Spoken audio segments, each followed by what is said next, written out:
So good evening all. सभी parents, guardians या student जो भी हमारे साथ जुड़े हुए हैं उनको मैं स्वागत करता हूँ। इस एम्पावर यू का एक और वेबिनार के साथ हम लोग आज आए हुए हैं। इसके पहले एम्पावर यू ने 6 और वेबिनार कर चुके हैं, तो this would be our 7th webinar. मैं कोशिश करूंगा कि हमारा जो वेबिनार होगा वो हिंदी और इंग्लिश दोनों लैंग्वेज में हम लोग बात करें, कहीं मिक्स में होगा। तो किन्हीं को कोई भी लैंग्वेज में इश्यूज होंगे या फिर किसी तरीके का अगर डाउट होंगे तो फिलहाल आप अपने हमारे जो चैट बॉक्स में आप लिख सकते हैं। तो हम लोग कोशिश करेंगे हमारा जो वेबिनार है अराउंड 30 मिनट्स में हो जाए, और उसके बाद 10-15 मिनट हम लोग एक ओपन इंटरेक्शन रखने का कोशिश करेंगे, जहां आप जो भी आपके जनरल क्वेश्चन है उसको हम लोग सॉल्व करने का कोशिश करेंगे। तो इसी के साथ हम लोग अपना वेबिनार शुरू करते। आज का हम लोग का जो टॉपिक है, और ये हम लोग काफी दिनों से हम लोग इस वेबिनार को कंडक्ट करवाना चाहते थे। Role of parents in selection of a careers of a child's career, कि अपने जो बच्चे हैं उनके करियर को सिलेक्ट करने में पेरेंट्स के, उनके माता पिता के, उनके भाई बहन के, या फिर उनके बहुत सारे जो रिलेटिव्स हैं उनका क्या रोल होता है। प्राइमरीली पेरेंट्स उनके डिसीजन मेकर होते हैं, तो हम लोग पेरेंट्स को ही ज्यादा कंसंट्रेट किए।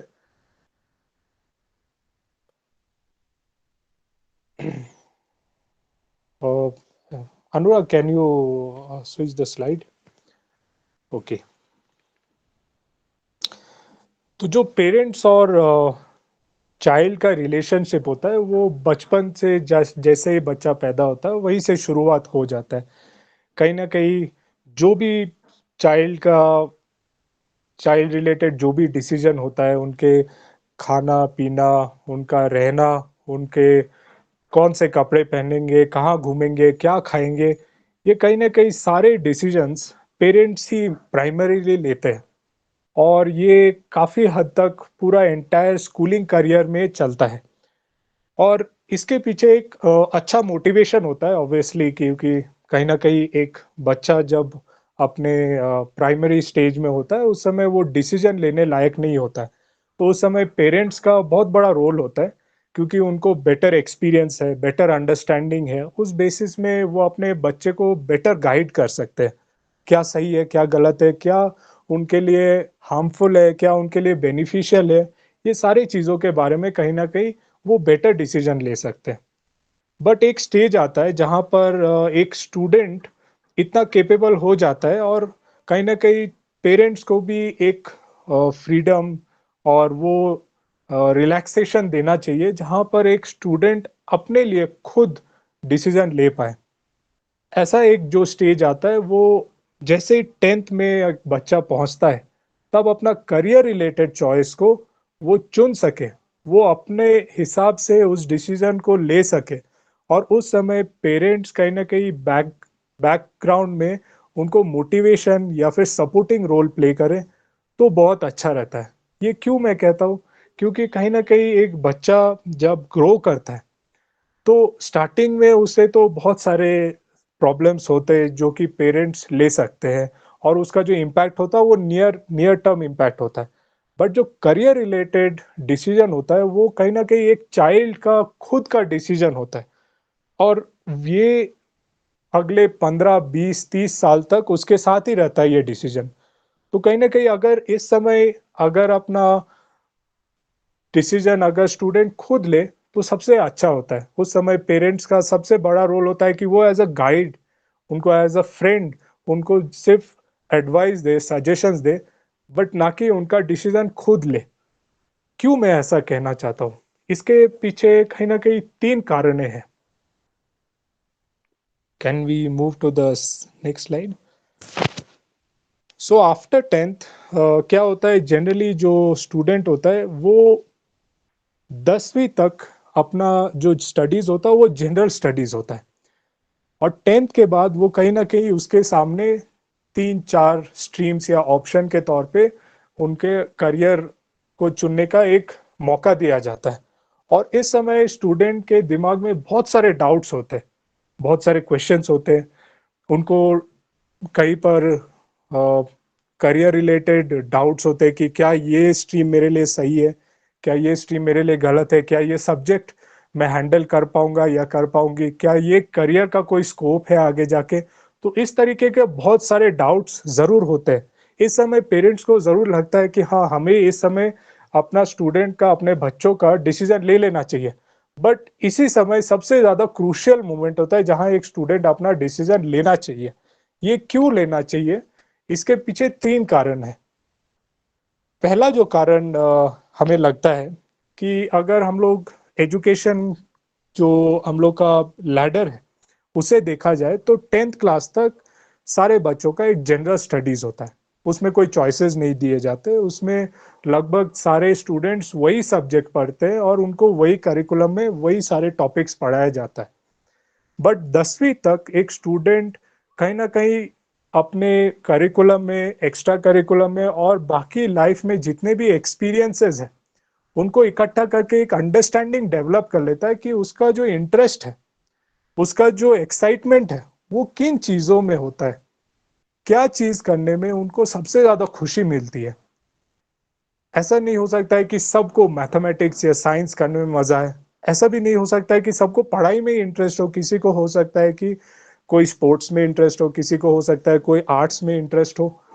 तो 10वीं तक क्या होता है कि एक स्टूडेंट लगभग इस तरीके का एक एक्सपोजर मिल जाता है जहां पर उसको एक प्रॉपर अंडरस्टैंडिंग हो जाता है कि उसे क्या चीज पसंद है, क्या उसे एक्साइट करती है, क्या उसे खुश रह सकती है। तो जब एक स्टूडेंट को अपने लिए जो एक करियर है, वो अपने एक्साइटमेंट, अपने हैप्पीनेस, अपने पैशन के बेसिस में वो डिसाइड करेगा, तो वो और मोटिवेटेड फील होगा। अगर इसके जगह अगर कोई पेरेंट्स, वो ऑब्वियसली भला सोच के उनका डिसीजन लेते हैं, but back of the mind अगर उनका जो इंटरेस्ट है, उनका जो हैप्पीनेस है, उनका जो एक्साइटमेंट है, वो ध्यान में नहीं रखते हुए कोई एक डिसीजन ले लेते, तो इसमें एक काउंटर प्रोडक्टिव एक सिचुएशन हो जाता है जहां स्टूडेंट अपने पेरेंट्स को रेस्पेक्ट करते हुए उनके हिसाब से चलते तो है, बट कहीं ना कहीं उनकी खुशी उसमें नहीं होती है। ये आगे जाके 10-15 साल के बाद इसका जो इफेक्ट है, वो बहुत ही ज्यादा ड्रामेटिक फॉर्म में दिखने लगता है। तो ये पहला रीजन है क्यों एक पेरेंट एक सपोर्टिव रोल प्ले करे रादर देन एक मतलब फ्रंट, एक ड्राइवर्स रोल प्ले करे जहां पर वही सारे डिसीजन ले। क्योंकि एक स्टूडेंट बेटर समझता है कि उसका इंटरेस्ट कहाँ पे लाई करता है। ये तो पहला रीजन है। सेकेंड रीजन के ऊपर अगर जाएंगे, तो अगर हम लोग बस 20 साल पहले का सिनेरियो अगर देखते हैं, तो 20 साल पहले हम लोग का जो सिचुएशन था, वहां पर जो जॉब मार्केट था, वहां पर बहुत कम ऑप्शंस रहते थे। अराउंड 7 to 10 हम लोग का करियर ऑप्शन रहता था। वो घूम फिर के इंजीनियरिंग, डॉक्टर, मेड, अगर लॉयर या सिविल सर्विसेज, इस तरीके का 7, 8 या 10 मैक्सिमम फील्ड्स थे। जिसके कारण क्या होता था कि हम लोग के पास ऑप्शंस कम थे, और थोड़ा सा भी अगर हमारे पास क्वालिफिकेशन होता था तो उस समय हम लोग को जॉब मिलना आसान था। तो डिमांड बहुत ज्यादा था, सप्लाई कम था, जिसके वजह से थोड़ा सा भी क्वालिफाई हो जाए, थोड़ा सा भी पढ़ने में अच्छा हो जाए, तो उसके पास ये 7, 8, 10 ऑप्शन के बीच में चुनने का एक जरिया था। पर 20 साल बाद आज के डेट में अगर देखा जाए, तो यहाँ पे जो करियर ऑप्शन है वो 250 से ज्यादा, 250, मोर देन 250 करियर पाथवेज है, करियर ऑप्शंस है। तो ये अगर 7, 8 फील्ड में अगर हम लोग अभी भी अपने बच्चों को धकेलते, तो इससे दो प्रॉब्लम होते हैं। एक तो बच्चों को उसमें इंटरेस्ट भी शायद नहीं होगा, तो उनको एक फ्रस्ट्रेशन होगा, उनको स्ट्रेस होगा, डिप्रेशन, इस तरीके के बहुत इमोशनल फैक्टर्स हो जाते हैं। और सेकंड है कि हम लोग ऐसे क्राउड में उनको धकेलते हैं जहां पर कंपटीशन इतना ज्यादा हाई हो जाता है कि वो वहां पर सस्टेन ही नहीं कर पाता है। और इसके अलावा अगर उसके पास ऑप्शंस है जो उनके पैशन, उनके इंटरेस्ट से मैच करता है, तो क्यों ना उन करियर ऑप्शन को उन्हें एक्सप्लोर करने का मौका मिले। तो इसीलिए बहुत जरूरी है कि आज के रिक्वायरमेंट के हिसाब से डिसीजन भी आज के हिसाब से लेना चाहिए, रादर देन कि हम लोग 20 साल पहले जिस तरीके का करियर ऑप्शंस था उसी हिसाब से अभी भी चले। इसके अलावा हम लोग ने ग्राउंड सर्वे भी काफ़ी किया हुआ है, जहाँ पर हम लोग ने काफ़ी स्टूडेंट्स, मोर देन 1000 स्टूडेंट्स को हम लोग ने इंटरव्यू किया, उनके साथ इंटरेक्शन लिया, उनसे फीडबैक लिया। तो एक अंडरस्टैंडिंग हमें डेवलप हुआ कि कहीं न कहीं स्टूडेंट्स में भी बहुत कम अवेयरनेस है। यहाँ पर जैसे अगर आप ग्राफ देख पा रहे हो, तो इस ग्राफ में भी आप क्लियरली देख पा रहे हो कि 93% जो स्टूडेंट्स हैं, वो अराउंड 7 टू 8 करियर ऑप्शन के बारे में ही नॉलेज रखते थे। तो इर्रेस्पेक्टिव कि आज हमारे पास करियर ऑप्शंस ज़्यादा बढ़ गए, 250 से ज़्यादा हम लोग के पास करियर ऑप्शन है, फिर भी कहीं न कहीं हमें इतना अवेयरनेस है ही नहीं। तो ये सेकेंड रीजन है कि हम लोग को कहीं ना कहीं जो 20 साल पहले एक डिसीजन मेकिंग प्रोसेस था उसके हिसाब से नहीं चलना चाहिए। कहीं ना कहीं हमें अपना जो डिसीजन मेकिंग है उसको अपग्रेड करना पड़ेगा, उसको चेंज करना पड़ेगा, ताकि जो स्टूडेंट है उसका जो इंटरेस्ट है, उसका जो एक्साइटमेंट है, उसका जो हैप्पीनेस है, उसका जो पैशन है, वो अपने पैशन को एज अ करियर कन्वर्ट कर सके, और उसके पास अगर ऑप्शन है तो क्यों ना करे। तो ये सेकंड रीजन है क्यों एक स्टूडेंट को प्राइमरीली फोकस रखना चाहिए जब अपना एक करियर वो चुने। जो तीसरा रीजन हमें दिखता है वो एक बहुत ही बेसिक फैक्टर है कि एक स्टूडेंट, जो जितने भी चिल्ड्रन होते हैं वो बहुत यूनिक होते हैं, उनके कैपेबिलिटी के हिसाब से, उनके इंटरेस्ट के हिसाब से, उनके पर्सनालिटी के हिसाब से, उनके मोटिवेशन के हिसाब से, उनके वैल्यूज के हिसाब से हर एक स्टूडेंट कहीं ना कहीं एक यूनिक जोन में रहता है और उनमें यूनिक कैपेबिलिटी होते। तो जरूरी नहीं है कि हर एक स्टूडेंट को साइंस के फील्ड में धकेला जाए या फिर कोई एक कंपटीशन में उनको रखा जाए, या फिर सबको वही जो कन्वेंशनल हम लोग का ट्रेडिशनल करियर पाथवेज चल रहा उसी में रखा जाए। हर एक चाइल्ड अगर यूनिक है, सब में कुछ ना कुछ कैपेबिलिटीज है, इंटरेस्ट है, तो क्यों उनको सेम करियर्स में धकेला जाए, क्यों ना उनको नए करियर्स को एक्सप्लोर करने का मौका दिया जाए। तो ये तीन रीजन थे जहां पर हमें लगता है कि पेरेंट्स एक अच्छा मोटिवेशन से अपने स्टूडेंट का या अपने बच्चे का डिसीजन लेना तो चाहते हैं, but at the end of the day अगर स्टूडेंट को बिल्कुल अपॉर्चुनिटी नहीं दिया जाए कि वो अपना खुद का करियर डिसीजन ले पाए, तो पेरेंट्स का जो डिसीजन है वो एक तरीके से उनके ऊपर हावी हो जाता है, जिसके वजह से उनका एक काउंटर प्रोडक्टिव इफेक्ट हो जाता है, जो कि आगे जाके किसी ना किसी फॉर्म में दिखता ही दिखता है। यहाँ पर हम लोग ने कुछ एक क्लिपिंग्स आप लोग के साथ शेयर किए हैं। ऑब्वियसली आप लोग न्यूज़पेपर पढ़ते होंगे, आप लोग को आज के डेट में जो हम अनएम्प्लॉयमेंट का जो एक बहुत बड़ा इशू चल रहा है उसके बारे में भी आप लोग को आइडिया होगा। तो यहाँ पर कुछ एक क्लिपिंग्स हम लोग आपके साथ शेयर किए, जिसमें दिखा गया है कि 48%, कहीं कहीं तो लिखा है कि 80% of Indian engineers are unemployable, या फिर एम्प्लॉयमेंट है ही नहीं उनके उनके में वो स्किल्स नहीं है, वो उसमें कैपेबिलिटीज नहीं है। कहीं ना कहीं एक जगह ये भी लिखा था कि 2 lakhs अनएम्प्लॉयड डॉक्टर्स है। मतलब ये अगर हम लोग 20 साल पहले जाते, दिस वाज अनइमेजिनेबल, जहां पर इंजीनियर होना, डॉक्टर होना, एक लॉयर होना, साइंटिस्ट होना एक बहुत बड़ा अचीवमेंट की तरह देखा जाता था, क्योंकि उस समय डिमांड डिमांड ज्यादा था, सप्लाई कम था। बट अब सिनेरियो चेंज हो गया। तो अगर अब हम लोग फिर भी उसी पैटर्न में चलते रहे और अपने स्टूडेंट्स को इंजीनियरिंग और साइंस, मैं नहीं बोल रहा कि ये फील्ड में नहीं भेजना चाहिए, अगर स्टूडेंट का इंटरेस्ट हो तो बिल्कुल भेजना चाहिए। अगर इंटरेस्ट नहीं हो तो उनको अगर भेज देते तो कहीं ना कहीं इस परसेंटेज में वो रिफ्लेक्ट करता है कि एक और इंजीनियर आ गया जो कि अनएम्प्लॉयबल है, या फिर इंटरेस्टेड नहीं है, या फिर किसी तरीके से वो अपना जॉब से खुश नहीं है, तो कोई इमोशनल प्रॉब्लम से, मेंटल प्रॉब्लम से वो डील कर रहा है। तो इस तरीके का न्यूज अब धीरे धीरे बहुत ज्यादा बढ़ने लगी है। तो इस चीज को हम लोग सॉल्व करने के लिए एक प्लेटफॉर्म तैयार किए थे। तो थोड़ा सा मैं आप लोग को बैकग्राउंड देना चाहूंगा जो हमारा टीम है। तो हमारा टीम आईआईटियंस और करियर काउंसलर्स के साथ मिक्स में बना हुआ है। और ज़्यादातर जो हमारे टीम मेंबर्स हैं वो एक बहुत ही हम्बल बैकग्राउंड से आते हैं। हम लोग कहीं न कहीं हम लोग के अपने करियर्स में भी जब आगे बढ़ रहे थे और हम लोग ने कई जनों ने हमारे में से इंक्लूडिंग मी हम लोग ने जेई क्लियर किया। बट हमें एग्जैक्टली पता नहीं था कि हम लोग जेई क्यों कर रहे। At the end of the day क्या हो रहा था कि हम लोग एक सोसाइटी के नज़र में एक बहुत रिस्पेक्टेबल पोजीशन में तो आ रहे, बट कहीं ना कहीं हम लोग अंदर से खुश नहीं थे। और जब हम लोग ने ये अभी जो मार्केट देखे तो इतने सारे ऑप्शंस अवेलेबल हैं, तब हमें भी ऐसा फील हुआ था कि क्यों ऐसा हम लोग के टाइम में कोई नहीं बताया कि हमारे पास भी इस तरीके का ऑप्शन है। अगर हमें शायद पता होता तो हम लोग अपना जो करियर्स है वो जेई या इंजीनियरिंग नहीं लेके हम लोग शायद कुछ और फील्ड्स को हम लोग परसू करते। तो इसी से हम लोग को फील हुआ था कि एज अ टीम कि हम लोग को एज अ एक प्लेटफॉर्म डेवलप करना चाहिए जहाँ पर कि एक स्टूडेंट आके उसको अपना जो भी असेसमेंट करके उसको एक करियर रिलेटेड प्रॉपरली गाइडेंस मिले।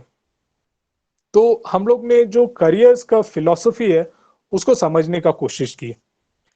जनरली क्या होता है कि जो करियर रिलेटेड चॉइसेस होते हैं या करियर रिलेटेड जो रिकमेंडेशंस होते हैं वो आउटवर्ड टू इनवर्ड होते हैं।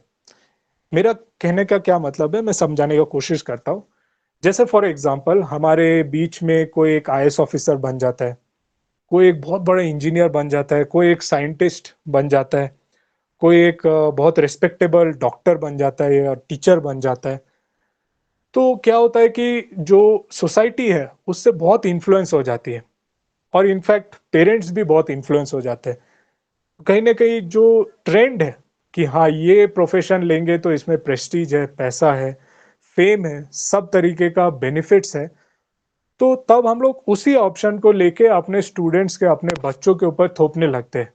तो हम लोग आउटसाइड सिनेरियो को पहले देखते हैं और उसके बाद उस सिनेरियो को लेके हम लोग अपने बच्चों के ऊपर रख देते हैं कि इसी चीज में आपको भी परसू करना पड़ेगा। कभी ये नहीं पूछते कि वो स्टूडेंट सही में उसमें उनको इंटरेस्ट है या नहीं है, उनको मजा आ रहा है कि नहीं है। इनफैक्ट हम लोग सिर्फ आउटसाइड को देखते हैं और फिर हम लोग बच्चों के ऊपर वो थोप देते हैं। जो career right way of choosing a career, हम लोग जब एज अ टीम बैठे तो हमें फील हुआ कि पहला जो एलिमेंट है वो एक इंडिविजुअल है जिसको पहले समझना जरूरी है कि उनका क्या पर्सनालिटी है, उनका क्या इंटरेस्ट है, उनका क्या वैल्यूज है, उनका क्या मोटिवेशन है, उनका डिसीजन मेकिंग किस तरीके से वो लोग डिसीजन लेते हैं, उनका सोशल लाइफ किस तरीके का है। इसके बेसिस में जब हम लोग एक बच्चे को बहुत अच्छे से समझ लेते, उसके बेसिस में हम लोग एक्स्ट्रापोलेट करते हैं कि हाँ इसके बेसिस में अगर हमें कितने तरीके का करियर ऑप्शंस मिल सकता है, कौन कौन सा चॉइसेस इनके पर्सनालिटी के साथ इनसिंक हो सकता है। तो कहीं ना कहीं जो डिसीजन है पहले हम लोग शुरू करें एक इंडिविजुअल से और उसके बाद हम लोग एक्स्ट्रापोलेट करके हम लोग आउटवर्ड वर्ल्ड को देख रहे हैं, उसके मार्केट सिनेरियो को देख रहे हैं और उसके बाद हम लोग डिसीजन ले रहे हैं कि हमारे बच्चे के लिए ये करियर सही है या नहीं है। तो हमारा जो डिसीजन होना चाहिए वो इनवर्ड टू आउटवर्ड होना चाहिए rather than outward to inward. तो अगर देखा जाए तो करियर काउंसलिंग में एक्चुअली दो पार्ट्स को हम लोग डील करते हैं। पहला जो पार्ट है वो सेल्फ अवेयरनेस है। जैसा कि अभी तक हम लोग डिस्कस भी किए कि सेल्फ अवेयरनेस मतलब जहाँ पर एक स्टूडेंट अपने आप को पहचाने, खुद को रियलाइज करके वो क्या चाहता है, वो सही में एक चीज में इंटरेस्ट रखता है या नहीं रखता है। और ये जो डिसीजन है ये इतना इजी नहीं होता है, जितना सुनने में लगता है उतना इजी नहीं होता है, ये मल्टी डायमेंशन होता है। हम लोग आगे जाके देखेंगे कि जहां पर हम लोग एक प्रोसेस के बारे में बात करेंगे कि एक सेल्फ अवेयरनेस के लिए या सेल्फ एनालिसिस के लिए किन चीजों के ऊपर हम लोग टेस्ट करते हैं। तो हमें पता चलेगा ये जो सेल्फ अवेयरनेस है ये बहुत ही एक एक्सटेंसिव और एक कॉम्प्लिकेटेड एक फ्रेमवर्क है। और इसके तहत अगर हम लोग खुद को बहुत अच्छे से जान लिए तो एटलीस्ट ये एस्टैब्लिश हो जाता है कि हमें क्या इंटरेस्ट है, हमें किस चीज के बारे में हम लोग पैशनेट है। तो ये तो फर्स्ट पार्ट हुआ। सेकंड जो पार्ट होता है वो मार्केट अवेयरनेस। एक स्टूडेंट मान लेते कि उसे पता चल गया कि उस वो बहुत अच्छा आर्टिस्ट है और उसमें आर्ट, किसी तरीके का क्रिएटिव थिंकिंग या आर्ट, उसमें बहुत इंटरेस्ट आता है। बट उसके बाद अगर उन्हें पता नहीं है कि इस आर्ट या फिर इस टैलेंट को लेके वो एक करियर को चुन सकता है नहीं चुन सकता है, तो उसके लिए एक बहुत कंफ्यूजिंग फैक्टर हो जाएगा। तो जो सेकंड पार्ट है कि उसको मार्केट के बारे में भी अवेयरनेस होना चाहिए कि मार्केट में किस तरीके का ऑप्शंस अवेलेबल है, किस तरीके का उनके जो इंटरेस्ट है उसके बेसिस में कितना स्कोप है। तो एक मार्केट जब अवेयरनेस हो जाता है तो दोनों फैक्टर हम लोग एस्टेब्लिश कर देते हैं, एक इंटरनल फैक्टर और एक एक्सटर्नल फैक्टर। इंटरनल में सेल्फ अवेयरनेस और एक्सटर्नल में मार्केट अवेयरनेस। और दोनों को जब लिंक करते तब करियर काउंसलिंग का सबसे बड़ा रोल होता है। तो करियर काउंसलिंग में मेनली हम लोग फर्स्ट पार्ट में सेल्फ अवेयरनेस करते हैं, सेकेंड पार्ट में हम लोग मार्केट अवेयरनेस करते हैं एंड देन इन दोनों को हम लोग लिंक करने का कोशिश करते हैं। अगर हम लोग देखेंगे कि जो करियर काउंसलिंग है ये ज़रूरत है या नहीं है, इसके ऊपर जब हम लोग सोचते हैं तो if we don't take career counselling तो क्या रिस्क होते हैं हम लोग का, जनरली क्या रिस्क होता है। तो पहला तो जो रिस्क होता है वो है फाइनेंशियल फैक्टर। अगर एक स्टूडेंट कोई भी करियर लेता है, let's say for example science related उसने कोई ऑप्शंस चुना, तो साइंस में अगर मान लेते हैं उसने मैथ्स लिया और जेई का प्रिपरेशन कर रहा है, तो ऑब्वियस सी बात है कि जब प्रिपरेशन कर रहा है तो उनको किसी तरीके का कोचिंग का कुछ सपोर्ट चाहिए होता है। फिर कोचिंग के बाद भी उनको ग्रेजुएशन चाहिए होता है और उसके बाद बहुत सारे मिसलेनियस चीजें होते हैं जिनके ऊपर उनको एक फाइनेंशियल तरीके से इन्वेस्ट करना पड़ता है। तो जब हम लोग एक करियर को सही से नहीं चुनते तो ये जो पूरा इन्वेस्टमेंट है, जो फाइनेंशियल इन्वेस्टमेंट है, वो कहीं ना कहीं वो पानी में चला जाता है। सेकंड जो इससे भी इम्पोर्टेंट एक फैक्टर है वो है टाइम। क्योंकि एक स्टूडेंट के पास अगर देखा जाए टेंथ के बाद और ग्रेजुएशन तक का, उसके बाद सबसे डायनेमिक पीरियड रहता है, सबसे ज़्यादा एनर्जी रहता है, सबसे ज़्यादा क्रिएटिविटी रहता है, सबसे ज़्यादा चैलेंज लेने के लिए एक एटीट्यूड रहता है। तो इस समय को अगर हम लोग गलत तरीके का करियर में ढाल देते तो हमारे लिए वो टाइम कहीं ना कहीं खा जाता है और वो टाइम वापस नहीं आता है। इसके अलावा अगर जैसे मान लेते हैं कि हम लोग कोई एक प्रोफेशन में भी चले जाते हैं और उसमें हमें इंटरेस्ट भी नहीं लगता है, तो कहीं मोटिवेशन नहीं होता है कि हाँ चलो हम लोग अच्छा कुछ काम करें, उसके बेसिस में हमें प्रमोशन मिले, तो वो भी एक टाइम हम लोग के लिए परमानेंटली लॉस हो जाता है। और इन दोनों लॉस के बाद जो सबसे बड़ा लॉस होता है वो है कि एक मेंटल जो इमोशनल जो हम लोग का एक डैमेज होता है वो सबसे बड़ा लॉस हो जाता है। इसमें अगर देखेंगे तो जो इमोशनल वाला पार्ट है।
आई थिंक कुछ टेक्निकल इशू के वजह से संजीवन की आवाज़ नहीं आ रही है। हम लोग जस्ट 1 मिनट वेट करेंगे। Let him join again.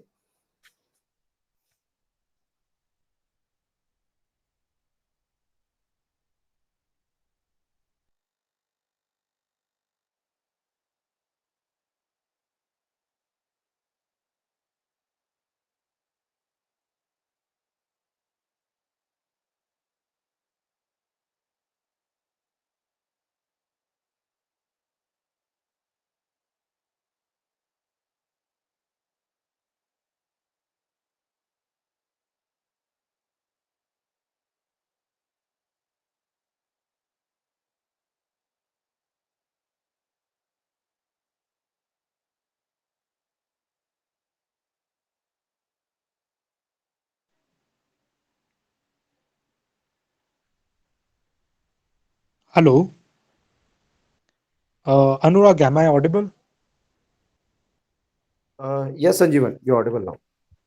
Okay, okay.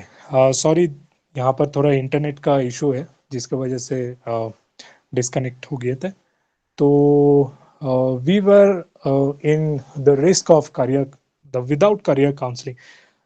तो इसको अगर देखेंगे हम लोग, अगर करियर काउंसलिंग नहीं लेते तो इसका इम्पैक्ट जो होता है ये लॉन्ग टर्म होता है, और इसका जो इम्पैक्ट होता है वो परमानेंट होता है। जो हम लोग का एक फाइनेंशियल लॉस हो गया, जो टाइम का एक लॉस हो गया, जो इमोशनल एक डैमेज हो गया, जिसके वजह से बहुत सारे जन जो अपने फील्ड में जाते हैं, वो 9 to 5 जॉब तो करते हैं, पैसा भी कमाते हैं, बट कहीं ना कहीं उसमें उनको खुशी नहीं मिलती है।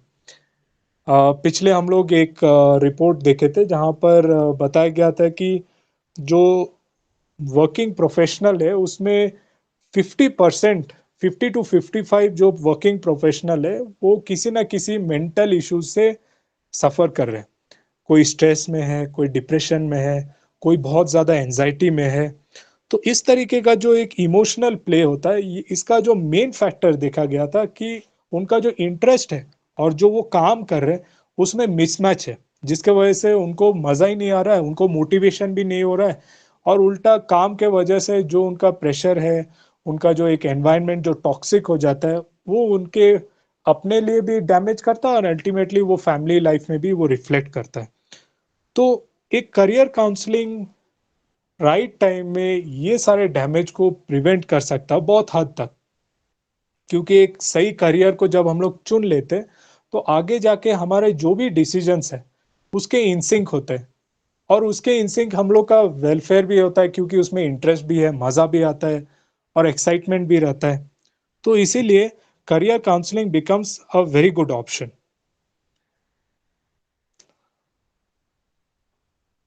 एक अगर हम लोग एग्जांपल देखेंगे, एक हम लोग बहुत ही एक जनरल एग्जाम्पल के तौर पे देखेंगे। जितेंद्र कुमार, शायद आप लोग सुने होंगे, ये पॉपुलरली जीतू भैया से भी जाने जाते। He is basically a civil engineer from IIT Kharagpur. तो इन्होंने अपने जो स्टार्टिंग करियर में किया था वो भी जैसा हम लोग ने जेई क्रॉस किया, उन्होंने भी जेई क्लियर किया, and then finally he became a civil engineer. But जब वो अपने कॉलेज में ड्रामेटिक्स क्लब में जाते थे तो उनको उसमें बहुत मजा आने लगा। फाइनली ही अंडरस्टूड, उनको रियलाइज हुआ कि उनका जो पैशन है, उनको जो मजा आता है वो इंजीनियरिंग में नहीं आता है। उनको एक्टिंग में बहुत मजा आता है। उनको जो अ, किसी फिल्म इंडस्ट्री में काम करने में बहुत मजा आता है।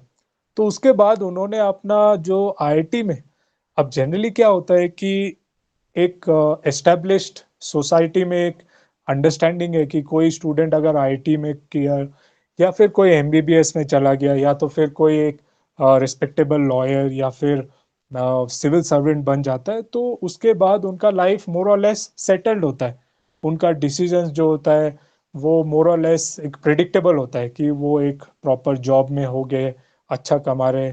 उसके बाद उनका जो फैमिली सेटल होगा, और उसके बाद किसी का इंटरेस्ट होता है तो फॉरेन में सेटल हो जाएंगे। तो मोर और लेस प्रेडिक्टेबल हो जाता है कि हाँ, कोई जेई किया तो इसके बाद उसका फील्ड ज्यादा तक फ्लक्चुएट नहीं करेगा। पर यहाँ पर अगर देखा जाए, जितेंद्र कुमार, ये इन्होंने बहुत ड्रास्टिकली अपना फील्ड चेंज कर दिया। कहाँ उनको इंजीनियरिंग करना था और कहाँ वो आर्ट्स में आके उन्होंने एक्टिंग में अपना करियर को चुना। और इन्होंने बॉलीवुड में काफी सारे एक्टिंग में मतलब रोल प्ले किया, कहीं कहीं इन्होंने लीड रोल भी प्ले किया। और एक बहुत ही पॉपुलर प्लेटफॉर्म है द वायरल फीवर बोल के, टीवीएफ बोल के, उसमें उन्होंने काफ़ी सारे जो ओटीटीज में उन्होंने काम किया, जिसके वजह से उनको फिल्म फेयर अवार्ड भी मिला, बेस्ट एक्टर के तौर पे 2020 में मिला। तो यहाँ पर हम लोग बहुत क्लियरली देख सकते हैं कि कहाँ जितेंद्र कुमार एक प्रॉपर एक आईआईटीएन होते हुए भी वो एक ऐसा एक फील्ड चुना जिसमें शायद उनको पहले नॉलेज नहीं था। ऐसे पता नहीं कितने जितेंद्र कुमार हमारे आसपास घूमते होंगे जो शायद अपना जो फील्ड में काम कर रहे हैं, जो करियर लेके काम कर रहे हैं, उसमें उनको इंटरेस्ट नहीं है। कहीं ना कहीं उनका इंटरेस्ट कहीं और पे लाई करता है। और उनमें से भी बहुत कम होंगे जिनके पास इतना करेज होगा कि वो अपना जो डिसीजन है, जो अपना करियर है, उसको बिल्कुल भी चेंज करने के लिए तैयार है at any point in time. अगर हम लोग इसको एनालाइज करें तो अगर जितेंद्र को बहुत अर्ली स्टेज में इसका अंडरस्टैंडिंग हो जाता कि वो एक्टिंग करियर में उसको ज़्यादा इंटरेस्ट है, उसमें रोल प्ले में उनको ज़्यादा इंटरेस्ट है, तो शायद उनके लिए जो एक वेस्ट तो नहीं बोलूँगा बट अनवांटेड जो एफर्ट था जेई में निकलने के लिए, वो बच जाता। और सेकेंडली वो शायद बहुत अर्ली लाइफ से एक्टिंग करियर को चुन सकता था और इसमें काफ़ी आगे बढ़ सकता था। तो ऐसा जितेंद्र कहीं ना कहीं हमारे सोसाइटी में काफ़ी सारे हैं जो एक रॉन्ग या मिसमैच्ड करियर में फंस गए हैं और वो कहीं ना कहीं उससे निकलने में देर भी हो जाता है, कभी कभी तो निकल ही नहीं पाते। तो अगर हम लोग को प्रॉपर गाइडेंस मिले तो इसका डिसीजन लेना अर्ली स्टेज में बहुत फायदेमंद होता है और इम्पैक्टफुल रहता है। संजीवन, इसमें एक अपने ही हम लोग एक फ्रेंड का एक एग्जांपल शेयर करना चाहेंगे, जो कि एज एन हमारे बीच का ही एक स्टूडेंट रहा है, और उसने किस तरह से एक गलत करियर सिलेक्शन के टाइम पे अपना गलत डिसीजन लिया, तो जिसके वजह से उसको क्या जो फैक्टर्स अभी संजीवन ने समझाए, फाइनेंशियल, टाइम एंड इमोशनल, ये तीनों फैक्टर्स किस तरह से उसके लाइफ में इम्पैक्ट किया। तो हमारे ही कॉलेज का एक फ्रेंड था जिसने ट्वेल्थ में 95% मार्क्स लेके आया। देन उसके ऑल इंडिया रैंक थी उसकी 9000 आईटी जेई। बट उसने एक अपने इंटरेस्ट के अलावा उसने एक ब्रांच चूज कर लिया जिसमें बिल्कुल भी उसका एज एन इंटरेस्ट नहीं था। उसको कोई उसमें इतनी लाइक वो करना नहीं चाहता था उसको, बट स्टिल उसने लोगों को देखा कि वो उसके तरफ जा रहे हैं, तो उसने भी उसी करियर को ऑप्ट किया, जो कि था कंप्यूटर साइंस। बट उसको कंप्यूटर साइंस में समझ में नहीं आता था, उसको उसमें इंटरेस्ट नहीं होने की वजह से वो उसमें मन लगा के पढ़ नहीं पाता था और उस चीजों को फील नहीं कर पाता था, जिसके वजह से उसको 1 साल का ईयर बैक भी लगा, और उसकी 4 साल की जो बीटेक थी वो उसकी 5 साल में कंप्लीट हुई। बट उसका पैशन किस में था, उसको बाद में रियलाइज हुआ कि उसका पैशन फिजिक्स के साथ में है। तो अब 4 साल की जो उसकी बीटेक थी, पहले तो उसने वो 5 साल में कंप्लीट किया। फिर उसने सेल्फ रियलाइजेशन किया और अपने आप को अंडरस्टैंड किया कि ठीक है, मेरा जो पैशन है वो फिजिक्स में है, मुझे फिजिक्स ज्यादा अच्छा लगता है, मैं अपना करियर उसमें देखना चाहता हूँ। तो फिर उसने 1 साल गैप लिया अपना बीटेक कंप्लीट करने के बाद। फिर उसने 1 साल अपना फिजिक्स में पीजी किया। फिर वो अभी पीएचडी कर रहा है।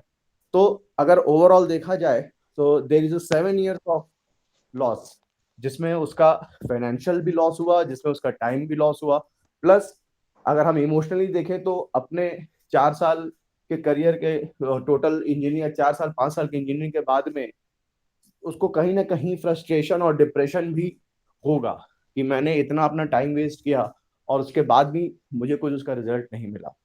तो हम लोग ये एग्जाम्पल ये शेयर करना चाहते थे, जो कि हमारे बीच में से था और हमने इस चीज को एक्सपीरियंस किया। या बिल्कुल बिल्कुल। बिल्कुल बिल्कुल अनुराग, आई थिंक हम लोग के आसपास बहुत सारे ऐसे एग्जाम्पल मिल जाएंगे जहाँ पर मिसमैच्ड करियर के वजह से एक जॉब लाइफ भी सेक्रीफाइस हो जाता है और एक जो पर्सनल लाइफ है वो भी कहीं कहीं इम्पैक्टेड हो जाता है, क्योंकि दोनों एक दूसरे से काफ़ी इंटर रिलेटेड है। अगर हम लोग जॉब से खुश नहीं है तो वो कहीं ना कहीं हम लोग का जो फैमिली लाइफ में भी उसका रिफ्लेक्शन दिखता है। तो इसका एक बहुत बड़ा हो सकता है डैमेज हो। अ, आगे जाके हम लोग सिर्फ बहुत ही ब्रीफली कुछ एक टॉपिक्स के ऊपर बात करेंगे, जैसे हम लोग मैथ्स लेते हैं या फिर हम लोग जैसे टेंथ के बाद कॉमर्स लेते हैं, आर्ट्स लेते हैं, या फिर साइंस में भी अगर हम लोग मैथ्स लेते नॉन मेडिकल के तौर पे या फिर मेडिकल के तौर पे हम लोग बायोलॉजी लेते। तो जनरल नोशन क्या होता है कि ये काफ़ी मतलब हमारे जनरेशन तक और हो सकता है कि इसके आगे जनरेशन तक तक एक आइडिया है, एक थिंकिंग है कि जो साइंस लेता है उसमें सबसे ज़्यादा स्कोप भी है और उसमें सबसे ज़्यादा प्रेस्टीज है। बट अगर हम लोग देखेंगे कि साइंस एज अ सब्जेक्ट या फिर मैथ्स एज अ सब्जेक्ट उसको प्राइमरी रख के हम लोग दूसरे इंटरेस्ट को भी अगर हम लोग काफी हद तक उसको प्राइमेसी दे, तो हमारे पास बहुत सारे ऐसे कॉम्बिनेशन मिल जाते हैं। फॉर एग्जाम्पल आप अपने स्क्रीन पे देख सकते हो कि मैथ्स पर टेक्नोलॉजी, मतलब आपको टेक्नोलॉजी में बहुत इंटरेस्ट है। कुछ चीज़ें कैसे मशीन्स काम करते हैं, कुछ मशीन्स में एफिशिएंसी बढ़ाना है, उसका डिज़ाइन में कुछ चेंजेस करना है, ऐसे चीज़ों में अगर इंटरेस्ट है तो हम लोग इंजीनियरिंग परसू कर सकते हैं, आर्टिफिशियल इंटेलिजेंस में अपना करियर देख सकते हैं, या सॉफ्टवेयर इंजीनियर्स में। बट इसके अलावा जो इंटरेस्टिंग फैक्टर है कि मैथ्स प्लस डिज़ाइन, जनरली हम लोग मैथ्स को एज अ बहुत ही थियोरेटिकल सब्जेक्ट समझते हैं, और वो हार्डकोर साइंस के फील्ड में ही हम लोग उसको एप्लीकेशन के तौर पे देखते हैं। बट डिजाइन अगर एस्पेक्ट में देखें तो इन दोनों का कॉम्बिनेशन से आर्किटेक्चर, जैसे हम लोग का घर का किस तरीके का आज के डेट में बहुत सारे दुबई में देखते हैं, इंडिया में भी ऐसे बहुत बड़े बड़े बिल्डिंग्स बनते हैं, और आज के डेट में तो इनफैक्ट जो कॉमनर्स होते हैं वो भी ऐसे इंटीरियर डिजाइनिंग में काफी इंटरेस्ट रखते हैं। तो एक आर्किटेक्चर का थिंकिंग जो होता है वो मैथ्स का एक लॉजिकल एस्पेक्ट वो लेता है, और डिजाइन का जो उसका क्रिएटिव एस्पेक्ट, इन दोनों को कंबाइन करता है। वेबसाइट डिजाइनिंग, आज के डेट में वेबसाइट लगभग हर एक फर्म या इंडस्ट्री या कोई भी कंपनी नया कोई इनिशिएटिव होता है तो एक वेबसाइट जरूर बनाता है। तो उसका किस तरीके का डिजाइन होगा। गेमिंग, जो वीएफएक्स हो गया, एनिमेशन हो गया, आज के जैसे हम लोग का कोविड पीरियड चला तो उस समय हम लोग देखेंगे लगभग हर एक चीज ऑनलाइन हो गया। तो बहुत सारे जो ऑनलाइन ट्यूटोरियल्स अगर हम लोग देखेंगे उसमें कहीं ना कहीं एनिमेशंस दिखता था। तो वो भी मैथ्स और डिजाइन के तौर पे हम लोग देख सकते हैं। मैथ्स के साथ हम लोग मार्केटिंग को भी जोड़ सकते हैं, जैसे डिजिटल मार्केटिंग। पहले के ज़माने क्या होता था कि ज़्यादातर जो एडवर्टीजमेंट होता था वो प्रिंट के फॉर्म में होता था, या फिर न्यूज़पेपर में होता था, या तो फिर होर्डिंग्स में होता था, या तो फिर इस तरीके का हम लोग का प्रिंट फॉर्म में मिलता था। बट आज के डेट में जो एडवर्टीजमेंट है वो ज़्यादातर शिफ्ट हो गया डिजिटल फॉर्म में। तो आप जितने सोशल मीडिया यूज़ करते हैं या फिर यूट्यूब्स वगैरह यूज़ करते हैं तो उसमें आप देखते हो बहुत सारे एडवर्टीजमेंट आते हैं। तो ये कहीं ना कहीं अगर मैथ्स लेते हैं और सेकेंडरी हम लोग का मार्केटिंग में भी इंटरेस्ट है, तो हम लोग जरूरी नहीं कि सिर्फ इंजीनियरिंग में ही परसू करें। जरूरी नहीं कि हम लोग अगर मैथ्स लिए तो हम लोग इंजीनियरिंग या फिर जेई के पीछे ही भागे। हो सकता है हम लोग का अगर सेकेंडरी कोई और इंटरेस्ट हो तो उसके बेसिस में हम लोग मोल्ड करके कुछ नया ऑप्शन को भी हम लोग देख सकते हैं। उसके अलावा अगर हम लोग सेकेंड पार्ट में जाएं, कॉमर्स में, अब कॉमर्स भी बहुत ही, अब पहले के ज़माने देखा जाता था कि commerce is relatively not that not that exciting, या फिर इसमें वो स्टूडेंट लेते जो शायद साइंस में नहीं ले पाए। पर अगर आज के डेट में देखा जाए तो कॉमर्स एक बहुत ही वास्ट फील्ड है जिसके अपॉर्चुनिटी बहुत ज़्यादा है। इसमें भी अगर हम लोग कॉम्बिनेशन के फॉर्म में देखें तो अगर किसी को कॉमर्स और डेटा में इंटरेस्ट है, मतलब डेटा एनालिटिक्स में इंटरेस्ट है, उसको एनालाइज करने में, उसको लॉजिकली उसको ब्रेक करने में इंटरेस्ट है, तो ऐसे सीए के फॉर्म में वो अपना ऑप्शन चुन सकता है। कहीं अगर उसको कॉमर्स और डिजाइन में अगर इंटरेस्ट है तो जनरली जो कॉमर्स में जाते हैं वो अपना जो करियर है वो फैशन डिजाइन या इंटीरियर डिजाइन या फोटोग्राफी में नहीं देखते। बट अगर हम लोग यहाँ पर कॉम्बिनेशन सही तरीके से देखें तो कॉमर्स और डिजाइन में काफी सारे ऐसे ऑप्शंस निकलते हैं। फिर कॉमर्स और टेक्नोलॉजी में अगर हम लोग देखें तो एथिकल हैकिंग जैसे बहुत एक्साइटिंग करियर है। जैसे कि हम लोग इसके पहले भी देखे कि जहाँ तक जो फर्म्स है उनका ऑनलाइन प्रेजेंस है ही है, किसी ना किसी फॉर्म में वो लोग अपना ऑनलाइन प्रेजेंस दिखाते हैं। तो उस समय जो हम लोग का इनफैक्ट जो बैंकिंग में भी है, जितना ट्रांजैक्शन हो रहा है, जो हम लोग का इंफॉर्मेशन है, वो सब कुछ ऑनलाइन हो गया। तो हमारा जो डेटा है, जो ट्रांजैक्शन है, वो मनी रिलेटेड हो, जो पर्सनल आइडेंटिटी रिलेटेड हो, सब तरीके का जो डेटा है वो बहुत सेंसिटिव हो जाता है। और उसको प्रोटेक्ट करने के लिए एथिकल हैकिंग का एक बहुत बड़ा रोल होता है। एथिकल मतलब अच्छे के लिए, और हैकर मतलब वो डेटा को प्रोटेक्ट करता है ऐसे हैकर से जो कि उसका मिसयूज कर सकते हैं। तो इस तरीके बहुत सारे ऐसे ऑप्शंस निकलते हैं जिसको कहीं ना कहीं हम लोग सिर्फ कॉमर्स के तौर पे नहीं बल्कि अलग अलग इंटरेस्ट के तौर पे भी उसको पिकअप कर सकते हैं। वैसे अगर हम लोग आर्ट्स के फील्ड में जाए तो आर्ट्स में जनरली ये माना जाता था कि अगर स्टूडेंट को कहीं कोई भी ऑप्शन, कोई भी स्ट्रीम में नहीं मिला तो वो आर्ट्स में चला जाएगा, या फिर आर्ट्स में वही स्टूडेंट्स लेते जो कि सबसे वीकेस्ट है। बट ये जो नोशन है ये काफी हद तक गलत है, काफी हद तक नहीं, पूरी हद तक गलत ही है। क्योंकि आर्ट्स अपने आप में एक बहुत बड़ा वास्ट एक फील्ड है जहां पर एंडलेस अपॉर्चुनिटीज है अगेन। तो अगर आर्ट्स को अगर हम लोग डिजाइन के फॉर्म में देखें, अगेन ग्राफिकल डिजाइन, एनिमेशन, इन चीजों में अगर हम लोग देख सकते हैं। आर्ट्स को अगर फैशन के साथ देखें तो फैशन डिजाइनिंग में जो हम लोग का NIFT, NID, इस तरीके के बड़े बड़े इंस्टीट्यूट है जो IIT से कोई कम नहीं है, इन चीजों में हम लोग अपना करियर चुन सकते हैं। अगर मैनेजमेंट में है तो होटल मैनेजमेंट में हम लोग जा सकते हैं। अगर टेक्नोलॉजी में, अगेन हम लोग गेम डिजाइन या ऐप डिजाइन या वेबसाइट डिजाइन, इन चीजों में हम लोग जा सकते हैं। तो कहने का तात्पर्य ये है कि आप इररेस्पेक्टिव कौन सी फील्ड में जाते हैं, आप चाहे मैथ्स, बायोलॉजी, आपका कॉमर्स या आर्ट्स, किसी भी में जाएंगे तो अपॉर्चुनिटीज बहुत सारे हैं। और ज़रूरी नहीं है कि जो हम लोग का ट्रेडिशनल सेटअप है कि आर्ट्स में अगर जाएंगे तो हम लोग प्रोफेसर या फिर ऐसा कुछ एक लेंगे। अगर हम लोग कॉमर्स में जाएंगे तो सिर्फ CA बनेंगे। अगर हम लोग बायो में जाएंगे तो सिर्फ डॉक्टर बनेंगे, और वो भी कुछ एक स्पेसिफिक फील्ड में। अगर हम लोग मैथ्स लेंगे तो इंजीनियर ही बनेंगे, ये ज़रूरी नहीं है। ऐसे बहुत सारे ऑप्शंस है जहां पर कि डबल कॉम्बिनेशन से भी या ट्रिपल कॉम्बिनेशन से हमारे पास और भी सारे ऑप्शंस खुल जाते हैं। तो हमें कहीं ना कहीं करियर को एक ब्रॉड बेस में देखना बहुत जरूरी हो गया, क्योंकि आज के डेट में ऑप्शंस बढ़ गए। तो उस हिसाब से हम लोग को अपना जो इंटरेस्ट है उसके अगेंस्ट बहुत सारे ऑप्शंस अब हमारे पास है।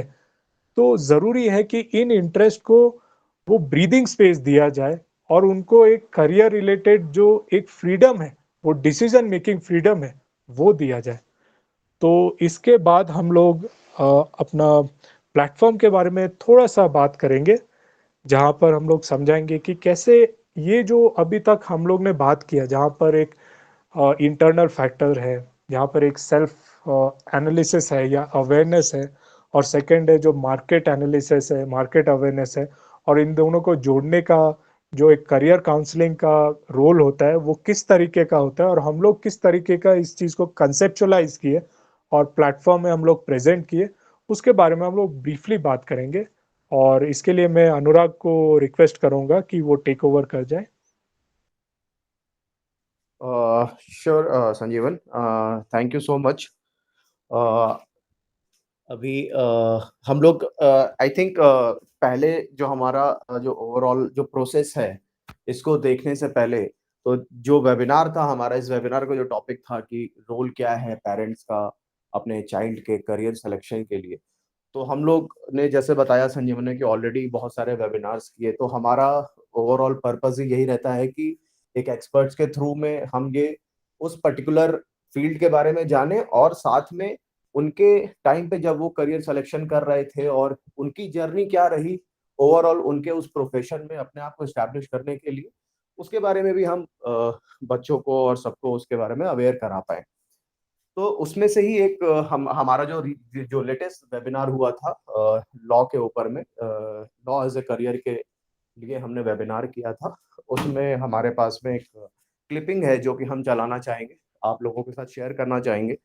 उसमें जो हमारी गेस्ट स्पीकर हैं उन्होंने अपने एक्सपीरियंस शेयर किया कि जब वो अपने करियर सिलेक्शन के स्टेज पे थी तो उस टाइम पे उनके पेरेंट्स ने किस तरह से उनको मोटिवेट किया है, किस तरह से उनको सपोर्ट किया। तो मैं ये शेयर करता हूँ, सेकंड।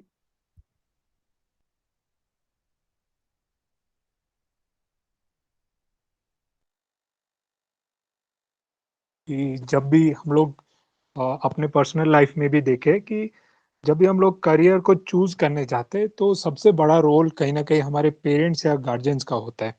तो रिस्पेक्टिव कि हमारा क्या इंटरेस्ट है, क्या पैशन है, क्या हमें ड्राइव करता होगा, कहीं ना कहीं हम लोग का जो एंड जो जज है, जो हमारे लाइफ में भी जो जज है, वो हमारे पेरेंट्स या फिर गार्जियंस होते हैं। तो उनके लिए आप क्या कहना चाहोगे, जो भी हमारे साथ जो स्टूडेंट्स है जिनका पैशन है लॉ परसू करना, उनके पेरेंट्स के लिए कुछ अगर मैसेज अगर आप दे सकते हो मैम।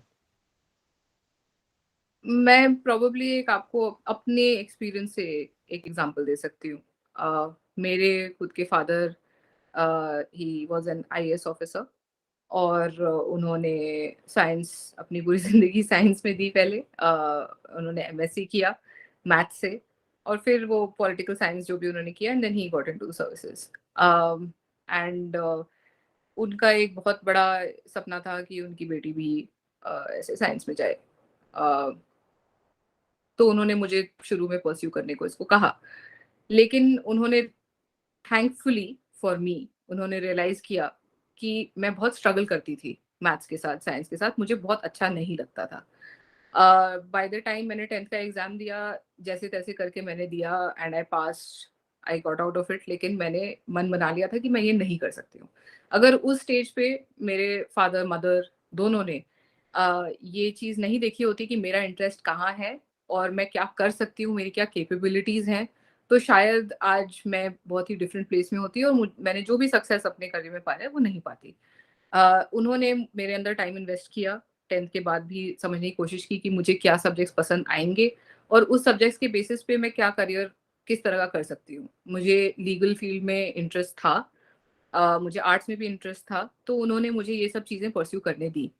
और 12th में भी जब मुझे मेरे रिजल्ट्स आए थे, तो उस समय आई हैड एन ऑप्शन कि मैं लॉ भी कर सकती थी, मैं सेंट स्टीफेंस में मुझे एडमिशन मिल रहा था, एलएसआर में मिल रहा था, तो मैं उस रूट भी जा सकती थी।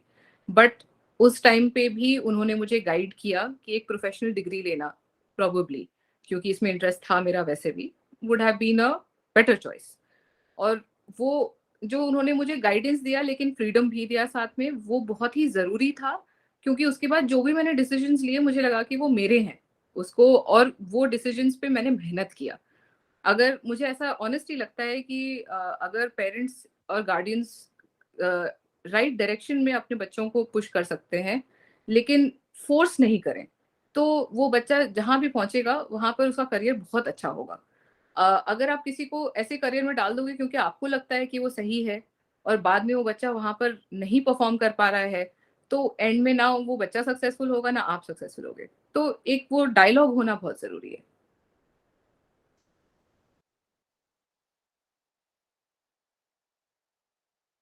ओके, सो जैसा कि हमने देखा कि किस तरह से एक्सपीरियंस शेयर किया हमारे गेस्ट स्पीकर ने, तो और मैंने आप लोगों के लिए जो भी हमारा वेबिनार था उसका पूरा फुल रिकॉर्डिंग मैंने चैट बॉक्स में पिन किया है। आप लोग उसको देख सकते हो लिंक को ओपन करके, और उसके साथ में हमारे बाकी की वीडियोस भी, जो पुराने वेबिनार्स के वीडियोस हैं, वो सारे आपको वहाँ पे मिलेंगे, जो कि डेफिनेटली आपको अपने करियर सिलेक्शन के लिए हेल्प करेंगे, इन पर्टिकुलर करियर जिसमें भी हमने वेबिनार्स किए हैं। सो ठीक है, हम लोग आगे बढ़ते हैं, और अभी हमने देखा कि क्या क्या चीज़ें ज़रूरी हैं एज अ करियर को सेलेक्ट करने के लिए, किस तरह की आपकी पर्सनालिटी, किस तरह के आपके ट्रेड्स होने चाहिए, उन सारी चीज़ों को देखा। बट हम इन सारी चीज़ों को एनालाइज कैसे करेंगे, इन सारी चीज़ों को जानेंगे कैसे? तो उसके उस टाइम पे हम जो एम्पावर यू यू है वो अ, अपना जो प्रोग्राम है हम वो आपके सामने रखना चाहेंगे। जो प्रोग्राम है हमारा वो टोटल 5 चीज़ों पे बेस्ड है, जिसमें जो पहली 3 चीज़ें हैं वो आपके करियर काउंसलिंग के रिलेटेड है, वो आपके बारे में आपके सेल्फ अवेयरनेस और बाकी की चीज़ों को बाहर निकालने के लिए हम इनके बारे में जानते हैं, जिसमें सबसे पहली चीज़ आती है हमारी असेसमेंट टेस्ट। ये एक साइकोमेट्रिक असेसमेंट टेस्ट है, एआई बेस्ड। इसमें हम आपके जो एप्टीट्यूड है, आपकी रीजनिंग है, और आपके किस तरह की पर्सनालिटी है, इन सारी चीज़ों को जानते हैं कुछ क्वेश्चनर्स के थ्रू। इनमें क्वेश्चंस होते हैं आपके मल्टीपल मल्टीपल चॉइस क्वेश्चंस होते हैं, सिंगल चॉइस क्वेश्चन होते हैं। कुछ उसमें राइट रॉन्ग ऐसा कुछ भी नहीं होता है। It is just to know about more about yourself. तो वो साइकोमेट्रिक असेसमेंट टेस्ट देने के बाद में हमारे पास में एक रिपोर्ट आती है, जिसको हम करियर रिपोर्ट बोलते हैं। एक 32 पेजर रिपोर्ट होती है। ये रिपोर्ट उसी तरह से है जिस तरह से आप, अगर आप एक एज एन एग्जाम्पल के तौर पे इसको लेते हो कि आप किसी डॉक्टर के पास जाते हो, या फिर वो आपको कुछ एक टेस्ट रिकमेंड करता है, तो आप वो अपना ब्लड टेस्ट कराते हो। ब्लड टेस्ट आने के बाद में उसमें बहुत सारी चीजें होती हैं। तो सिमिलरली आपने जो असेसमेंट दिया, उस असेसमेंट का जो भी रिजल्ट है वो उस रिपोर्ट में आएगा कि किस तरह की आपकी पर्सनालिटी है, किस तरह की आपका एप्टीट्यूड है, और बाकी की चीजें क्या रिकमेंडेशंस है जो कि एक 32 पेजर रिपोर्ट हम कॉम्प्रिहेंसिव रिपोर्ट जनरेट करते हैं। फिर जो वो रिपोर्ट एनीवेज आप उसको एक बार देख सकते हो, समझ सकते हो, बट उसकी पूरी जो एनालिसिस है, जो पूरा उसका जो आउटकम है, वो आप अकेले नहीं समझ सकते। तो जिसके लिए हमारा जो सबसे थर्ड है और जो कि मेन स्टेप है, ये 1-to-1 करियर काउंसलिंग। इसमें आप जो हमारे जो करियर काउंसलर हैं, जो हमारे एक्सपर्ट हैं, जो कि इस चीज को एनालाइज करना, रिपोर्ट को समझना, आपके बारे में जानना, जो उनकी एक्सपर्टीज है, वो अपने एनालिटिकल स्किल्स और सारी चीजों को यूज करके और प्लस रिपोर्ट के साथ में आपके साथ 1-to-1 सेशन करते हैं। और जो बेस्ट चॉइस करियर और बेस्ट करियर ऑप्शंस आपके लिए क्या हो सकता है, या आपको किस करियर के साथ में को अवॉइड करना चाहिए, ये सारे डिस्कशंस आपसे 1-to-1 एक सेशन के उसमें किया जाता है।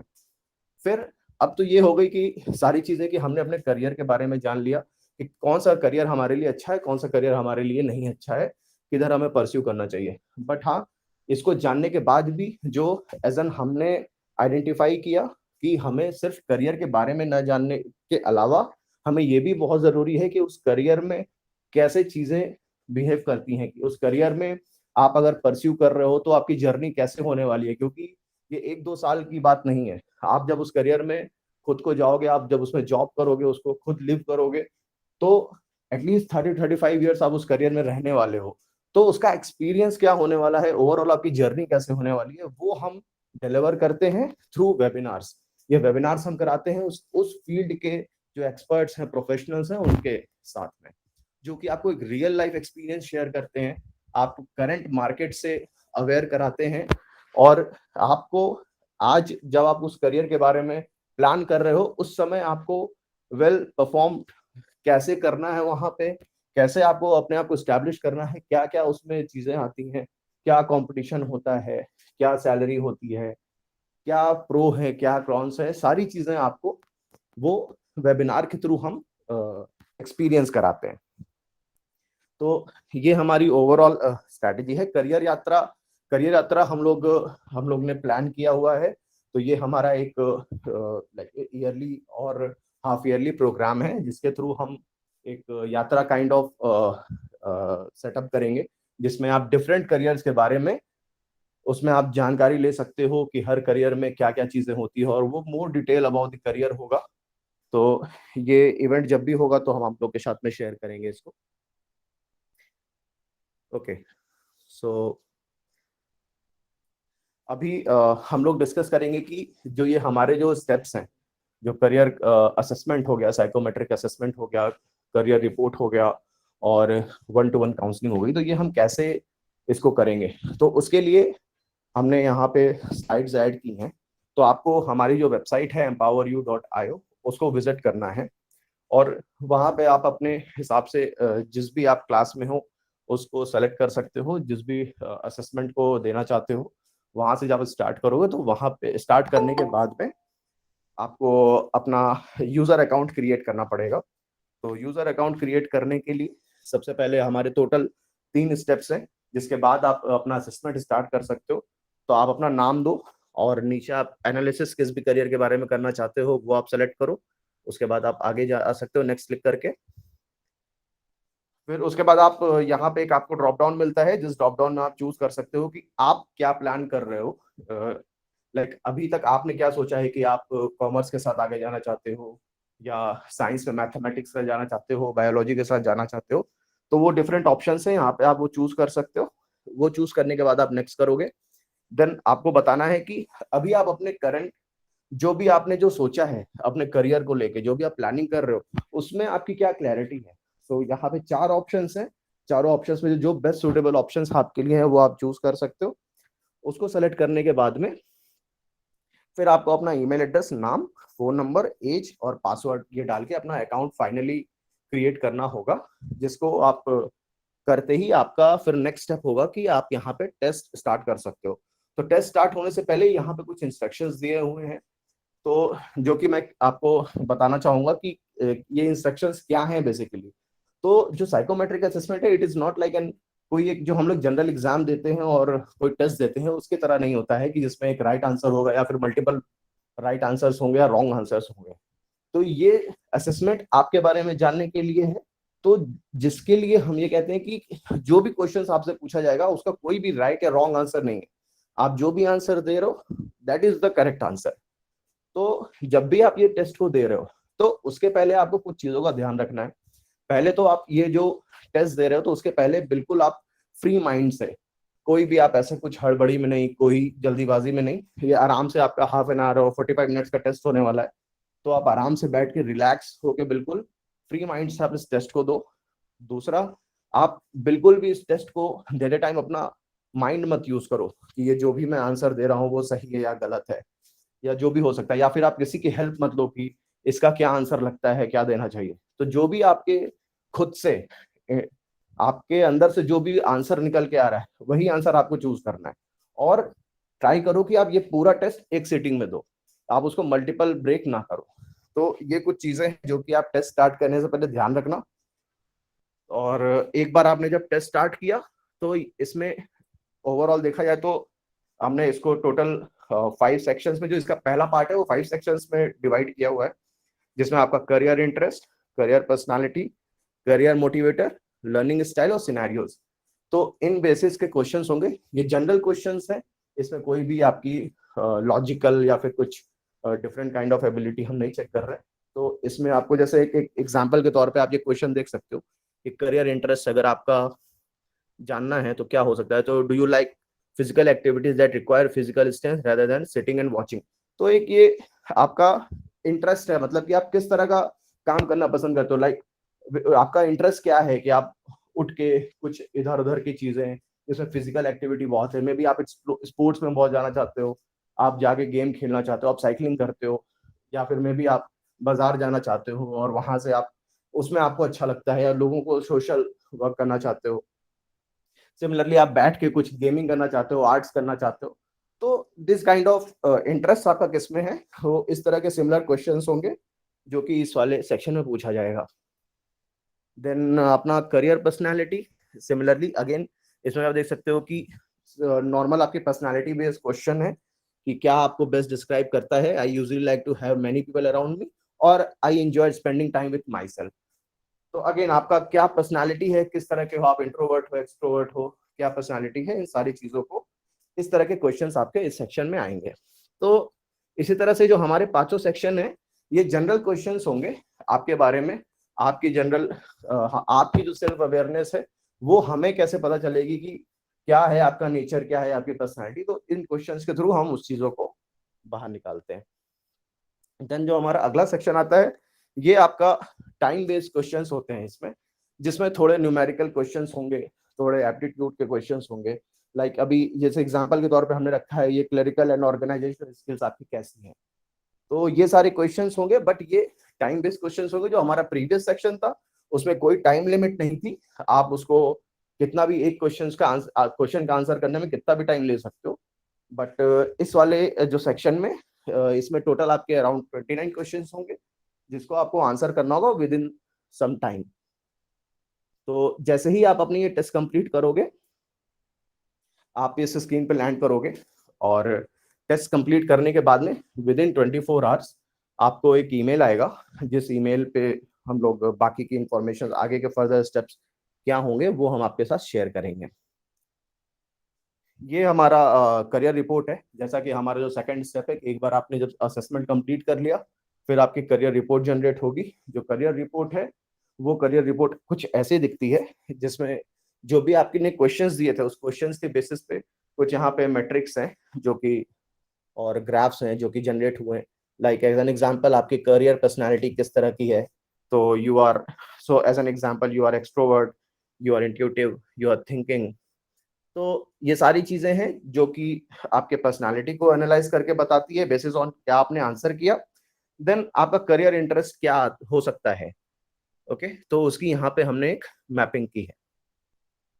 सिमिलरली जो आपके स्किल्स एंड एबिलिटी, जो सेकंड वाला पार्ट था हमारा, जो टाइम बेस्ड क्वेश्चंस था, वो एनालिसिस करके निकालता है कुछ इंफॉर्मेशन और उसी के बेसिस पे कुछ करियर क्लस्टर्स हैं जो कि आपको यहाँ मैप करता है। करियर क्लस्टर इज लाइक एक ब्रॉड लेवल पे हम देखें तो एक करियर क्लस्टर के अंदर में बहुत सारे करियर्स हो सकते हैं, तो क्या बेस्ट करियर क्लस्टर आपके लिए है वो यहाँ पे निकाल के देगा, जिसके अंदर में फर्दर आप उसको और अगर डिग डाउन करेंगे और मे बी काउंसलर आपके साथ में जब बात करेगा तो उसके बारे में और जानने की कोशिश करेंगे कि क्या बेस्ट करियर ऑप्शंस उस पर्टिकुलर करियर क्लस्टर में से आपके लिए हो सकता है।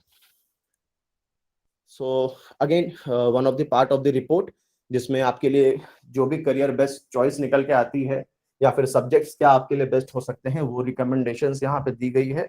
आपको ये इसमें हेल्प किया जाएगा कि आपको अगर पर्टिकुलर इस करियर में या इस करियर से रिलेटेड अगर आपको आगे बढ़ना है तो क्या क्या सब्जेक्ट्स लेके आपको आगे जाना चाहिए, क्या पढ़ाई करनी चाहिए, किस चीज़ में आपको ग्रेजुएशन करना चाहिए, क्या जरूरत है पोस्ट ग्रेजुएशन की नहीं, ये सारी इंफॉर्मेशन आपको यहाँ पे मिलेगी। ओके और इवन अगर सिंगल पर्टिकुलर करियर के बारे में बात करें तो उसके पाथ की एनालिसिस भी देते हैं कि कितनी फीस है, क्या डिमांड है मार्केट में उसकी, क्या सैलरी मिलती है, तो लेवल ऑफ प्रिपरेशन क्या है। तो ये आपको जो भी आपके रिपोर्ट के हिसाब से जो भी आपका करियर या फिर जो भी आपका सिलेक्शन आता है, बेस्ट चॉइस आता है, उस बेस्ट चॉइस के लिए आपको ये सारी इंफॉर्मेशन उस रिपोर्ट में प्रोवाइड की जाएगी। Okay so one on one career counselling, जैसे कि मैंने ऑलरेडी बताया कि आपने असेसमेंट दिया, असेसमेंट के बाद में जो ये रिपोर्ट आई है ये 32 पेज रिपोर्ट है, बट इसको अकेले समझना इट्स क्वाइट डिफिकल्ट। आपको एक बेसिक अंडरस्टैंडिंग मिलेगी उससे जरूर, बट अगर आप उसको अच्छे से समझना चाहते हैं, उसको प्रॉपर आपको उसको डिटेलिंग चाहिए और आपके मन में बहुत सारे डाउट्स होंगे तो वो करियर काउंसलर वहां पे जरूरत पड़ेगी और करियर काउंसलर आपके उस सारे डाउट्स को क्लियर करेगा और इवन उस जो रिपोर्ट है उस रिपोर्ट का बेस्ट आउटकम निकाल के देगा आपको। सो देन हमारा ये जो लास्ट स्टेप था, थर्ड स्टेप करियर काउंसलिंग, वो यहाँ पे कंप्लीट होता है। सो और ऑलरेडी जैसे संजीवन ने बताया था कि हमने पहले जो करियर एक्सपर्ट्स वाले वेबिनार की और मैंने भी अभी बताया कि वो वेबिनार की ज़रूरत क्यों थी, कि हमने अभी अपने करियर के बारे में जाना है, उसको समझा है, और मगर हम उसके बारे में और अच्छे से जानना चाहते हैं कि उस करियर में क्या होता है, कैसे चीज़ें, लाइफस्टाइल क्या रहती हैं, आपकी जॉब्स कहाँ होती हैं। उन सारी चीज़ों को जानने के लिए हम करियर ये वेबिनार कराते हैं जो कि एक्सपर्ट्स होते हैं इंडस्ट्री एक्सपर्ट्स के साथ में, और वो इंडस्ट्री एक्सपर्ट्स आपको जो बेस्ट उसका एक्सपीरियंस हो सकता है वो अपने लेवल पे शेयर करते हैं। तो इसके लिए आप हमारे इवेंट्स पेज को देख सकते हो, तो मैं उसका लिंक आपके साथ शेयर कर रहा हूँ।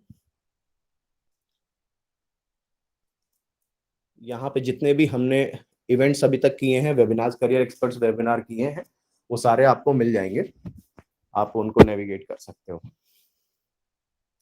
Okay so I think the final thing is here, like अभी ये सारी सर्विसेज और सब कुछ जो भी हमने अभी बात की है उनका एक कॉस्ट है उसमें, ठीक है, बट वो कॉस्ट को जो भी हम रख रहे हैं that is the minimum cost, जो कि अगर आप बाकी की चीजों से अगर कंपेयर करते हो, लाइक जो ओवरऑल आपकी जो पूरे करियर में आप जब जंप इन करते हो वहां तक के, और प्लस जिस तरह से संजीवन ने बताया कि आपके प्राइसिंग, आपका टाइम, आपके इमोशनल, ये सारी चीजों को अगर मैं फैक्टर को सम अप करूं तो जो कॉस्ट है हमारे इस करियर काउंसलिंग प्रोग्राम का, which is very less, which is just 1800 rupees inclusive of all taxes, और प्लस जो आपका टोटल जो खर्चा होना है या जो भी आपकी कॉस्टिंग होनी है इन टर्म्स ऑफ टाइमिंग और फाइनेंशियल्स, वो अगर हम सम अप करें तो it is just 0.15% of the total cost.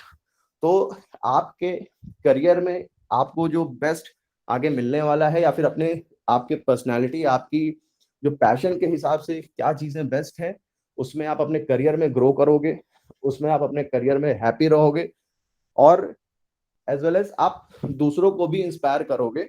इन सारी चीजों को अगर हम देखते हैं तो उस हिसाब से हमने ये प्राइसिंग रखी which we feel is very less, और comparably it's nothing, is 0.15% just.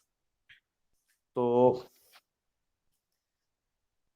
Okay so I think हम लोगों का अभी यहाँ पे जो सेशन था ये एटलीस्ट हमारा जो ये कंप्लीट होता है, और हम लोगों के तरफ से संजीवन, एनीथिंग यू वांट टू से?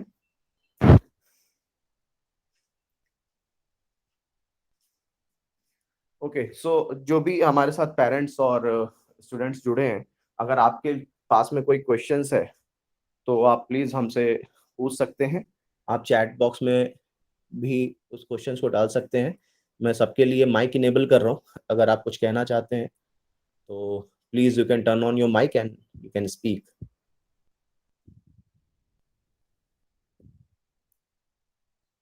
ओके, मैंने कंट्रोल ऑन कर दिया है। अगर किसी को कुछ कहना है या कोई क्वेश्चंस है, क्वेरीज है, please ask.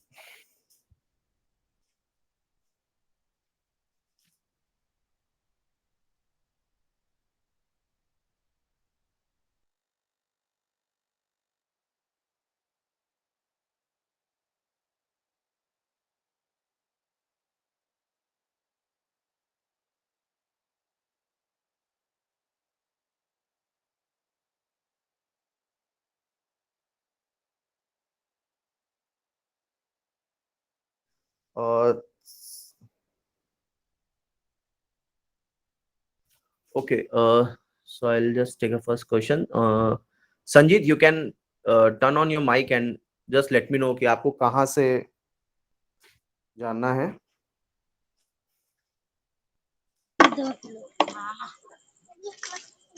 Sir Hello. Second tab में जो बताया था एक बार। Okay, second tab. Yes sir. Just a second. Second tab, कुछ आपको ध्यान है कि क्या पर्टिकुलर स्लाइड थी वो? No sir. Second tab. Okay. लो Okay. मैं बस स्लाइड्स मूव कर रहा हूँ, अगर आप बता सकते हो कि किस स्लाइड में, तो आप मुझे स्टॉप बोलना। Yes sir.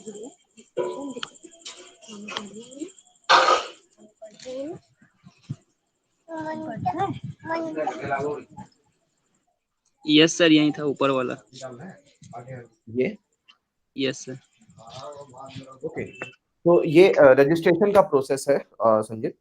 तो मैं वापस से रिपीट कर देता हूँ कि अगर आपको जो हमारा जो ओवरऑल फ्लो है, जिसमें साइकोमेट्रिक असेसमेंट और करियर रिपोर्ट जनरेशन का पार्ट है, तो उसके लिए सबसे पहले आपको रजिस्ट्रेशन करना पड़ेगा। उसके लिए आप हमारी वेबसाइट empoweryou.io को विजिट कर सकते हो, जहाँ से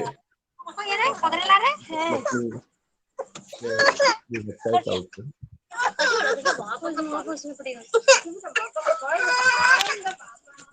okay, Sanjeet, can you see our screen?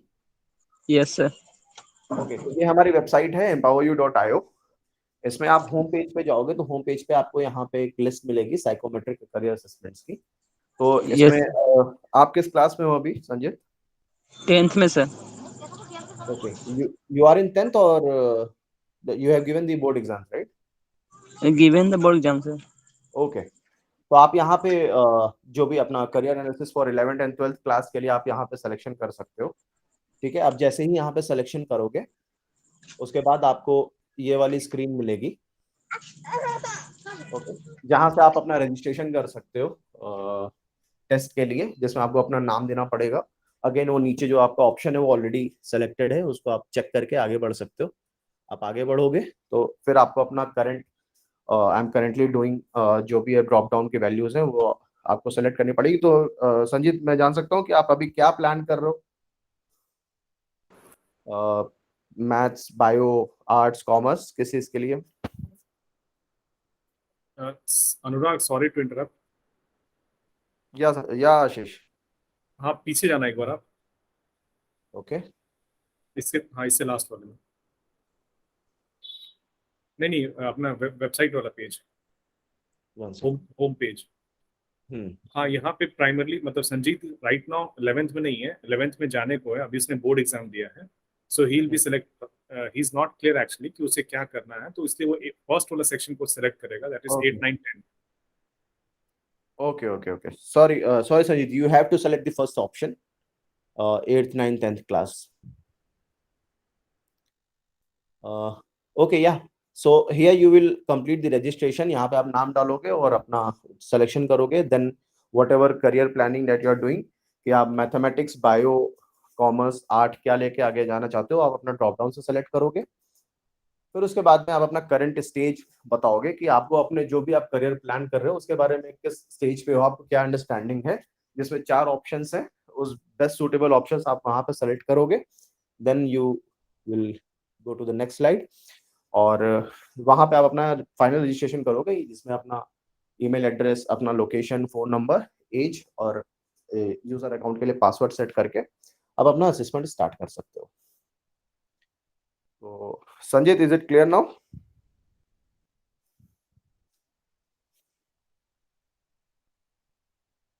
Okay, I hope it is clear. Just let me go to the another question. Okay, Jayendra Singh is asking like, sir, कितने टाइम में counselling होती है एंड बुकिंग कहाँ से होगा? Okay, so आप लोगों का जैसे ही असेसमेंट टेस्ट कंप्लीट होता है, आप असेसमेंट टाइम टेस्ट कंप्लीट करने के विद इन 24 आवर्स हम आपको एक मेल करेंगे और आपको एक मैसेज करेंगे जिसमें आगे की इंफॉर्मेशन होंगी, प्लस जो भी हमारा करियर काउंसलिंग फीस है आपको वो पे करना पड़ेगा, जिसके उस मेल में कम्युनिकेशन में आपको लिंक दी जाएगी जहाँ से आप पेमेंट कर सकते हो डायरेक्टली, कोई भी मेथड यूज कर सकते हो, यूपीआई और नेट बैंकिंग और कुछ भी, और पेमेंट करने के बाद में आपके साथ में रिपोर्ट और प्लस एक लिंक शेयर किया जाएगा, कैलेंडर शेयर किया जाएगा हमारे करियर काउंसलर का, जिसके थ्रू आप अपने सुटेबल टाइम के हिसाब से आप उनके साथ में 1-to-1 सेशन बुक कर सकते हो जब भी आप फ्री हो, और एक बार जब आपकी बुकिंग हो जाएगी फिर शेड्यूल टाइम पे आपका उनके साथ में सेशन होगा online. Okay, so Jain, is it clear?